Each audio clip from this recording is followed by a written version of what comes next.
The Sports Rockers. Yes, this is Jock DeWitt and Zach Fanko here to break down some Big Ten football.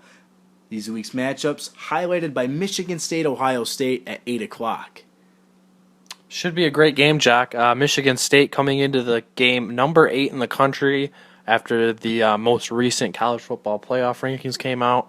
Ohio State 14th in the country. Either team is considered probably the top contender for a playoff spot if the Big Ten will get into the playoff this year. Michigan State with 13 straight Big Ten wins, not including the Big Ten championship win last year against Ohio State 34-24. For me, this game highlighted by two balanced offenses led by premier quarterbacks in the conference. Two different styles. Connor Cook, more of a pocket passer. You got J.T. Barrett, runs that spread offense. That Urban Meyer, spread them out, throw it, run it, option offense, fun to watch. This is going to be a great game, like you said. J.T. Barrett, I mean, the kid's completed almost 65% of his passes this year. He's just a redshirt freshman, responsible for 29 touchdowns on the year. Yeah, I mean, that's incredible because Miller went down before the season. Nobody really expected the Buckeyes to contend for the Big Ten championship, but they're right there. A chance here, if they win this game in East Lansing, they pretty much have the inside track to the East Division Championship and a spot in the Big Ten championship game. Let's look at how J.T. Barrett has performed the past 2 weeks. He's coming off games, week 3 against Kent State, 312 yards. The next week against Cincinnati, 330 yards. But the last 2 weeks against Penn State is, I think, where we saw J.T. Barrett exposed. He went 12 of 19 with just 74 passing yards, 2 interceptions. That's a problem for Ohio State because if they don't take care of the ball, this MSU defense will hurt you. And yeah, J.T. Barrett, he's a young quarterback, so I think those kind of games are going to happen for him, especially on the road. And if that's going to be tough for him to compete in this environment at Spartan Stadium. I mean, the home crowd is going to be nuts come Saturday night, and I think that's going to be a huge difference in this game for the Spartans. Michigan State and Ohio State both sitting atop the Big Ten East. Winner most likely going to go to Indianapolis in December. Zach, who do you like in this game? I'm going to take the Spartans.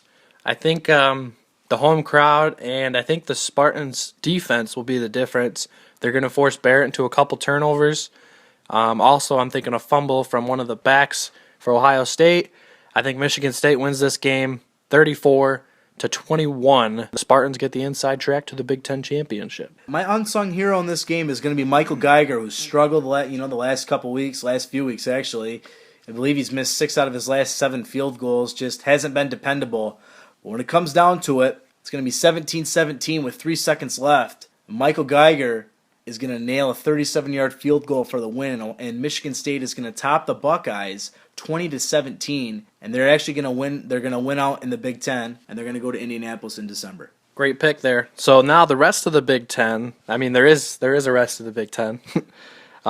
Michigan State and Ohio State are not the only games this weekend. We have also coming Saturday in the Big Ten, a big game in the Big Ten West. Iowa Hawkeyes taking on the Minnesota Golden Gophers. Both teams sitting in that second spot in the Big Ten West with 1 loss. Nebraska 4-1 in conference play. They got the week off this week. So this is a huge game in terms of the Big Ten West. Iowa favored by 1 point.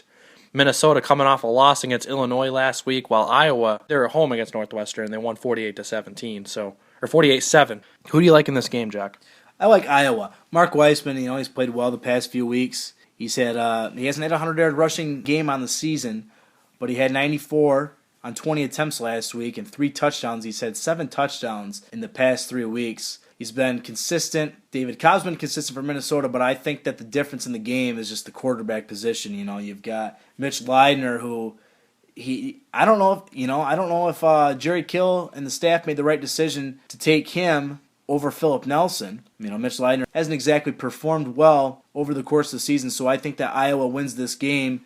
Even though it's at Minnesota, Minnesota loses a heartbreaker, but not in close fashion. I think Iowa wins this game by about 12, 13 points, and Mark Weissman gets his first 100-yard rushing game of the season. And that's exactly why I like Iowa in this game. I think Weissman is, due for a breakout game. I mean, he's had some pretty good games the last 3 weeks, including 3 touchdowns last week against the Wildcats. And I think Jake Rudock for Iowa has really improved this season compared to last year. Still more of your game manager type quarterback, but he's cut down on the mistakes that are going to cost you games, and he's kept Iowa in a lot of games. And I think he keeps the mistakes down in this game, doesn't turn over the football, and Iowa wins a tight game, 20-13 over Minnesota. And as you mentioned, Rudock taking care of the ball. Last year, 13 interceptions. This year, he has only 3. Granted, they haven't played a whole season yet, but he's taking care of the ball and he's completing more of his passes, 64.6% this year versus 59% last year.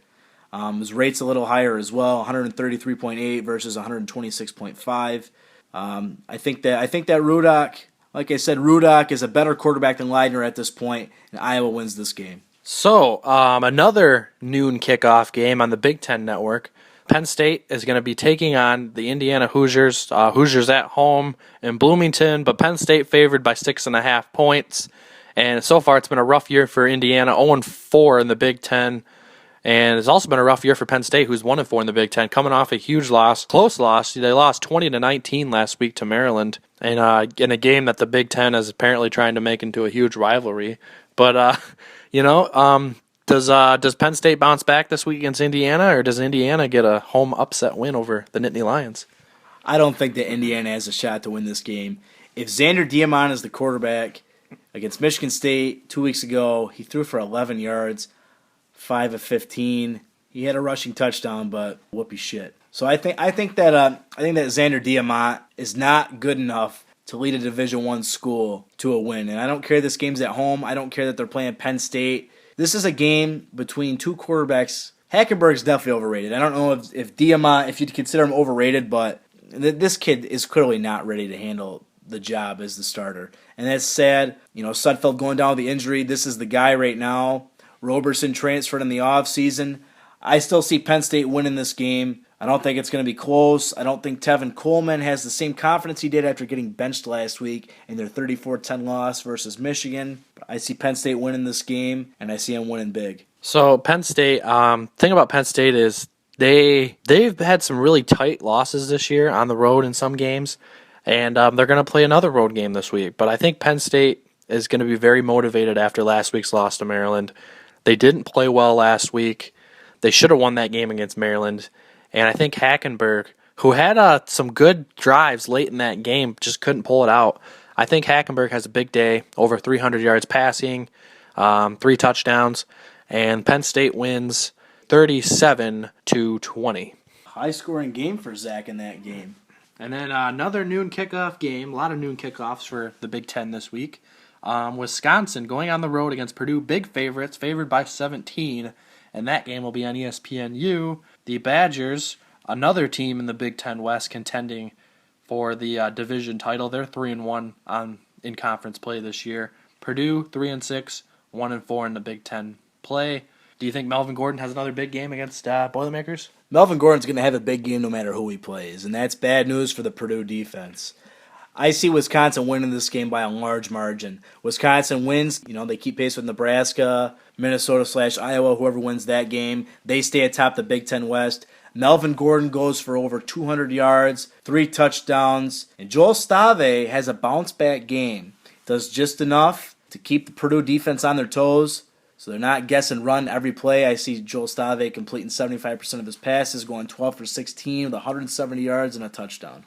I like Wisconsin in this game, but I don't like them as much as you do. I think this could be a tight game for the Badgers. I think Purdue has played pretty well at home this year. They've lost a few tight games, and I think Purdue keeps this one within 10 points. I'm calling for Wisconsin to win 34-27. Really? Yep. And what makes you think that Purdue is going to keep this game close? I think Purdue is going to force a few turnovers from Joel Stave. They could have. I'm calling for a defensive touchdown for this Purdue defense. Joel Stave throws a couple picks, and Purdue takes advantage and keeps this game tight. But Wisconsin, in the end, too much offense, too much Melvin Gordon for Purdue. Wisconsin advances with a win. And our last game here in the Big Ten, the Michigan Wolverines taking on the Northwestern Wildcats. Michigan favored by 1.5 after last week's win against Indiana. Still a lot of controversy surrounding Michigan. I mean, Dave Brandon, the AD, just resigned. Still a lot of people saying Hoke won't survive this season. They're 4-5 though. They get 2 more wins this year, and they're bowl eligible. So not a complete loss for Michigan. 2-3 in the Big Ten. I like Michigan to win this game, and rather handedly. I'm going to say Michigan wins 30-17. Michigan coming off a low-quality Big Ten opponent, but a Big Ten opponent nonetheless. Getting a win, trying to get some momentum, trying to finish the season strong. Brady Hoke, total nosedive since he took over after he went 11-2 with a BCS Bowl win and the Sugar Bowl his first year. Michigan's 4-5. But the bottom line is Northwestern started out 0-2, won 3 games, and then dropped their last 3, including a 48-7 ass whooping against the Iowa Hawkeyes last week. I see Michigan winning this game, and I see Devin Gardner and Drake Johnson leading the offense against this Northwestern defense. I think Michigan scores a lot of points. Maybe people stop ripping on Brady Hoke a little bit. I don't know if he'll survive the season, Zach, but I think that maybe they can talk about maybe Michigan getting bowl eligible. You know, if they win this week, they only have to win one more time. So I see Michigan winning this game. I'm actually going to give you a score on this one. I see Michigan winning this game 42-13 on the road. Winning big back-to-back weeks, so perhaps Michigan turning the corner. So there you have it. The 5 games in the Big Ten, we broke them down. Hope you enjoyed them. Do you agree or disagree? We hope to hear your thoughts.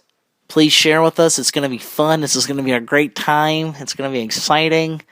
We hope to hear from you. It's going to be great.